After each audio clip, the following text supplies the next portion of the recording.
Hi, George from Craft here. In this video, I will show you how to set up a reminder for the deal owner when the deal gets stuck in a pipeline stage. Let's get started. There are two types of workflows you can create, one for a specific stage and another for the entire pipeline. I created the big deal and moved it from the in progress stage to the lead stage. After about 10 seconds, you'll see that tasks are automatically created with a name, assigned owner, and due date. How to create such a workflow? We set up a record updated trigger for the deal object. We specify the attribute as deal stage. This means that every time the stage of a deal is updated, the action will be triggered.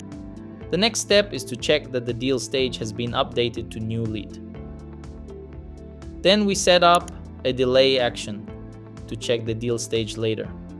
For this video, I set it to 10 seconds. In real life, you can use 1 day, for example. As mentioned above, after the delay, we check whether the deal stage is still the same as it was at the trigger. If no, the automation will be stopped.